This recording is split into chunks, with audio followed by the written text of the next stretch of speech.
Okay. My distinguished colleagues, I stand before you today with a heavy yet resolute heart.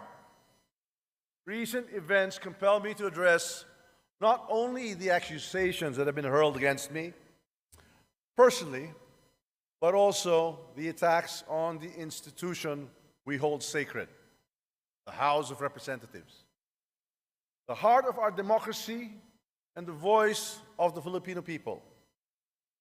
Let me begin with a matter that is both alarming and unprecedented. The Vice President of the Republic of the Philippines, Sara Duterte, admitted to contacting an assassin to kill President Ferdinand R. Marcos Jr., First Lady Luis Araneta Marcos, and myself. Let me be clear. Hindi na to biro. Hindi na to normal na panalita. Isa itong direktang banta sa ating demokrasya, sa ating pamahalaan, at sa seguridad ng bayan.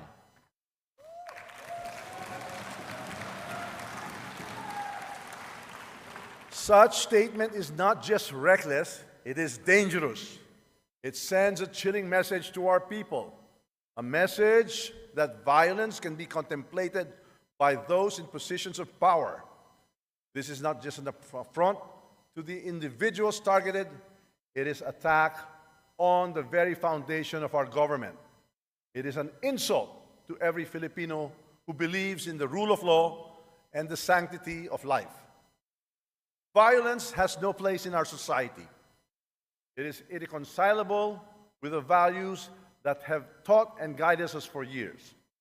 Values of respect and amicable, peaceful conflict resolution. We cannot let this pass as mere rhetoric. The gravity of such confession demands accountability. It demands answers. It demands that we, as the representatives of the Filipino people, take a stand to protect our democracy from any and all forms of threats. The actions of the Vice President will go down in the annals of history like a nightmare that will haunt our people for generations. And this House will do whatever we can to protect the dignity of this institution and the 100 million Filipinos we represent.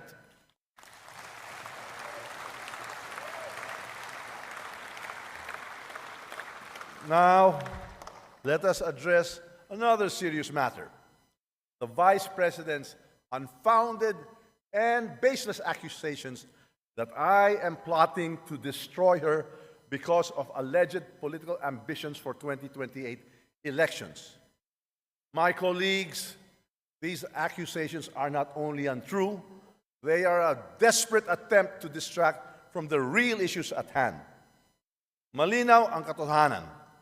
Ang trabaho ko bilang speaker ay maglingkod, hindi manira. Ang politika na paninira ay hindi kailanman naging bahagi ng aking prinsipyo.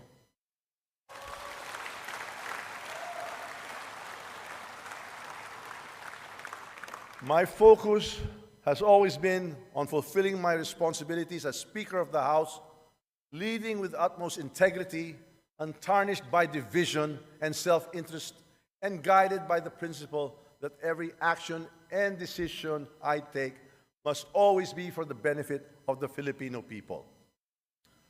These unfounded accusations are not just about me. They are an affront to the House of Representatives. They are an attempt to erode public trust in this institution, to sow division, and to create chaos. We choose unity over division, dialogue over conflict, and cooperation over confrontation. Why these baseless accusations? The answer is simple: to divert attention from the mounting evidence of fund misuse under her leadership at the Office of the Vice President and Department of Education. The issues surrounding confidential and intelligence funds, the questionable disbursements, and the lack of transparency demand answers. We will not tolerate and accept vague explanations and evasive responses. Kung wala kang itinatago, bakit hindi sagutin ang mga tanong? Karapatan ng taumbayan na malaman ang katotohanan. Accountability is not optional. Transparency is not negotiable. Those entrusted with public funds must be prepared to explain where it was disbursed and how these resources were utilized. Hindi ito personal. Ito ay usapin ng pananagutan at tiwala ng taumbayan. Instead of providing clarity, we have seen attempts to shift the narrative, to create distractions, and to fabricate stories. But let me remind everyone that truth is resilient. No amount of noise can drown it. This House of the People is a sacred institution. It is the embodiment of the people's will, and its dignity must be upheld at all times. Ang Kongreso ay sagrado. Ang mga patakaran at seguridad dito ay hindi nilalabag. Ang paglabag sa mga ito ay kawalang galang sa taumbayan ng ating pinaglilingkuran.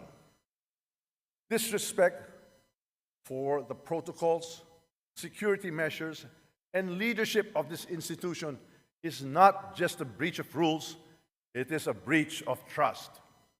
To mock our protocols, to defy our orders, and to malign our leaders is to disrespect the Filipino people who elected us to serve. This House operates on the principles of the rule of law, transparency, and accountability. These principles are the bedrock of our democracy. To undermine them is to weaken the foundation upon which our nation stands. My colleagues, I call on you to stand with me in defending this institution.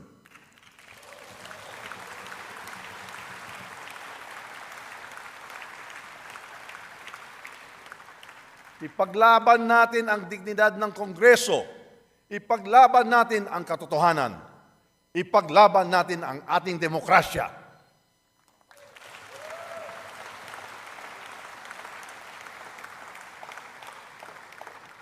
This is not about personal interests. It is about preserving the integrity of the House of Representatives and ensuring that it remains strong and a credible voice for the Filipino people. To the Filipino people, I assure you that this House will not waver in its commitment to transparency, accountability, and service.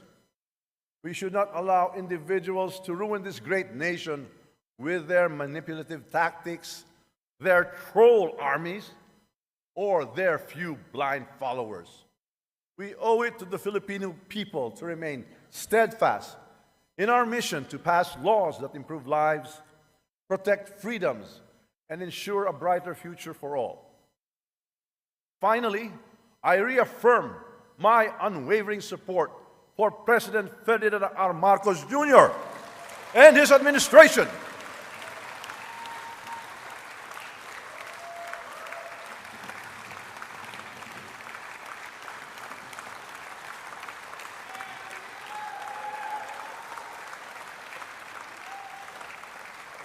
Together, we will continue to advance the reforms and policies that will lead us to economic recovery, national security, and a more equitable society.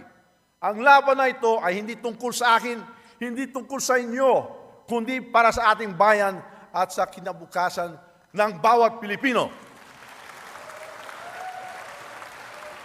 Let us rise above the distractions. Let us reject baseless accusations. Let us focus on what truly matters, serving the people and strengthening the institutions that uphold our democracy. Let us stay focused, steadfast, and committed to the great job we are doing. It is indeed my honor and privilege fighting this battle with and for all of you. Thank you, and may God bless the Philippines. Mabuhay ang Kongreso! Mabuhay ang sambayanang Pilipino!